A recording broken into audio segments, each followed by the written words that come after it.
SSC का सबसे dangerous and most neglected section कौन सा है? Yes, you are right, general awareness. क्योंकि ये वो सेक्शन है जहाँ दो स्टूडेंट सेम आवर्स पढ़ाई करते हैं, पर एक बंदा 8 मार्क्स लाता है और दूसरा 42। हाँ, दोनों ने ऑलमोस्ट सेम आवर्स पढ़ाई की होती है, तो डिफरेंस कहाँ आता है? स्ट्रेटेजी में। और मैं तुमसे वो जीएस स्ट्रेटेजी शेयर करूंगा जिसमें बस ये 5 स्टेप्स होंगे, और जो किसी भी एस्पिरेंट को 15-20 मार्क्स से सीधा 35+ जोन में पुश कर सकता है। और नहीं, ये read Lucent daily type boring advice नहीं होने वाला। मैंने कभी भी लूसेंट नहीं पढ़ा, ट्रस्ट मी। मैं तुम्हें बताऊंगा कौन से टॉपिक्स इग्नोर करने हैं, कौन से टॉपिक से मैक्सिमम क्वेश्चंस आते हैं, डेली कितना टाइम इनफ है, और सबसे इंपॉर्टेंट कैसे रिटेन करे बिना रट्टा मारे। बिकॉज ऑनेस्टली 90% एस्पिरेंट्स जीए में नॉलेज के ओवरलोड की वजह से फेल होते हैं, और अगर तुमने ये मिस्टेक फिक्स कर ली तो सीजीएल 2026 का गेम लिटरली तुम्हारे लिए चेंज हो सकता है। चलो शुरू करते हैं। Step 1, cracking the GA.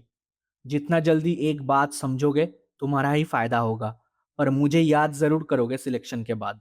GA interesting नहीं है, ये बात अपने दिमाग में बिठा लो। क्योंकि जब तक तुम हिस्ट्री और पॉलिटी की कहानियां सुन के अपना कीमती टाइम बर्बाद कर लोगे, उस टाइम ड्यूरेशन को अगर 6 महीना तक मेजर किया जाए, तब तक तुम्हारा पूरा मैथ्स का सिलेबस खत्म हो सकता था।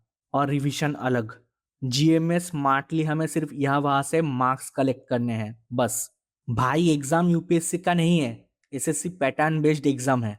और पैटर्न क्या बोलता है? Static plus PYQ plus revision is equal two marks. तुमने कभी नोटिस किया है सेम टाइप के क्वेश्चंस हर साल रिपीट होते हैं? Like articles of constitution, reverse, national parks, biology basics, physics formulas, history timelines. SSC literally hints देता है कि क्या इंपॉर्टेंट है, पर एस्पिरेंट्स हर चीज पढ़ते रहते हैं। रिजल्ट, ब्रेन ओवरलोड हो जाता है, रिटेंशन जीरो। तो सबसे पहले अपने मेन 3 सब्जेक्ट्स पर फोकस करो, वरना तुम 3 घंटे जीए पढ़ते रह जाओगे और सिलेक्शन तुम्हारे मुंह के सामने से छीन लिया जाएगा। तो ये गलती कभी मत करना। Step 2, the 80-20 GA rule. अब सुनो केयरफुली। 35+ स्कोर करने के लिए तुम्हें पूरा जीके पढ़ने की जरूरत नहीं है। तुम्हें बस हाई यील्ड जीके टॉपिक सारे आने चाहिए, यानी 20% टॉपिक्स जो 80% मार्क्स देते हैं। सिंपल सा मतलब है इसका कि हमें मिनिमम टाइम में मैक्सिमम आउटपुट निकालना है।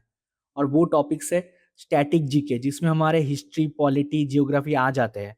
इकोनॉमिक्स के बेसिक्स आना चाहिए बस। साइंस, बायोलॉजी थोड़ा अच्छे से पढ़ना है। फिजिक्स बेसिक्स चलेगा, chemistry basics. Current affairs last 6 months focused revision. अब यहाँ एक डेंजरस मिस्टेक होती है, स्टूडेंट्स करंट अफेयर्स में डूब जाते हैं। Monthly PDFs, 500 pages, highlights, notes, फिर गिल्ट। ये सब मत करना। Step 3, the real daily routine. अब डेली क्या करें? Simple, 1 hour GA plan. Yes, बस 1 आवर, पर रोज। जैसे तुम रोज सुबह ब्रश करते हो या नहाते हो वैसे, but structured. 20 minute static theory, one topic only. Example, fundamental rights, Mughal empire, human body, rivers. Micro learning करनी है हमें। छोटा टॉपिक उठाओ, ब्रेन को ओवरवेल मत करो। 20 minute PIQs, this is where toppers separate themselves. PIQs तुम्हें एग्जाम का माइंडसेट सिखाते हैं। एसएससी डायरेक्टली तुम्हें बताता है हम क्या पूछते हैं, पर स्टूडेंट्स क्या करते हैं? Theory theory theory. PIQ daily लगाने चाहिए, डेली। 20 मिनट रिवीजन, और ये पार्ट मोस्ट एस्पिरेंट्स स्किप करते हैं। इसी वजह से उनको लगता है मैं पढ़ता हूं बट याद नहीं रहता, क्योंकि ब्रेन रिपीटेशन से रिटेन करता है, एक बार पढ़ने से नहीं। मैं पर्सनली एक सिंपल ट्रिक रिकमेंड करता हूँ, the 2 layer revision trick. Layer 1, same day quick revision before sleep. Layer 2, 3 days later active recall. खुद से क्वेश्चंस पूछो विदाउट नोट्स। अगर आंसर नहीं आ रहा मतलब तुमने एक्चुअली पढ़ा ही नहीं था, सिर्फ देखा था। Big difference. और एसएससी का सिलेबस कभी कंप्लीट फील नहीं होगा, नेवर। टॉपर और एवरेज एस्पिरेंट में डिफरेंस नॉलेज का नहीं होता, रिविजन साइकिल्स का होता है। Step 4, avoid the trap of sources. अब एक और killer mistake, 10 books, 5 teachers, 7 Telegram channels. भाई, एसएससी दे रहे हो या स्टार्टअप लॉन्च कर रहे हो? रिसोर्सेस कम रखो, कंसिस्टेंसी ज्यादा। For example, 1 static source, 1 PYQ source, 1 CA source. Done. Personally मैं परमार सर को रिकमेंड करूंगा।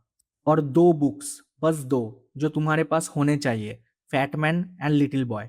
एस्पिरेंट्स रिसोर्सेस कलेक्ट करते करते प्रिपरेशन पोस्टपोन कर देते हैं, और फिर बोलते हैं नेक्स्ट अटेम्प्ट से सीरियस हो जाऊंगा।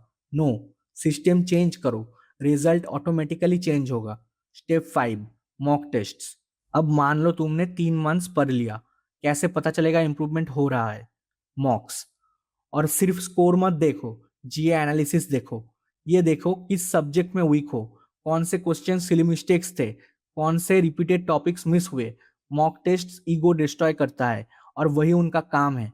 और एग्जाम के टाइम यूट्यूब पे एक्टिव रहना, परमार सर के एफआरबी सेशंस और बहुत सारे सीरीज ऑफ क्लासेस आएंगे, उन्हें कंप्लीट जरूर कर लेना, काम हो जाएगा। और ग्रेजुअली जीए के टाइम भी इंक्रीज करना और सारे टॉपिक्स भी कवर करने की कोशिश करना जब तुम्हारे बाकी 3 सब्जेक्ट्स बहुत अच्छे हो जाए।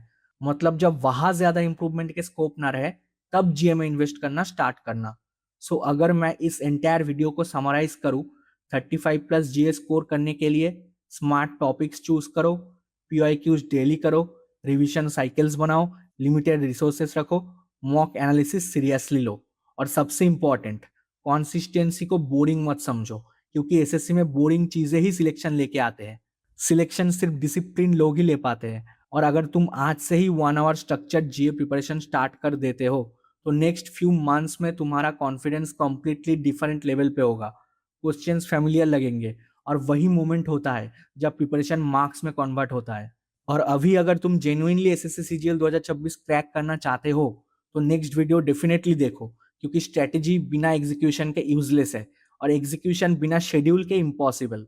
स्क्रीन पे वीडियो आ रहा है, उसे अभी प्ले करो। मैं तुमसे वहीं पे मिलता हूँ। बाय।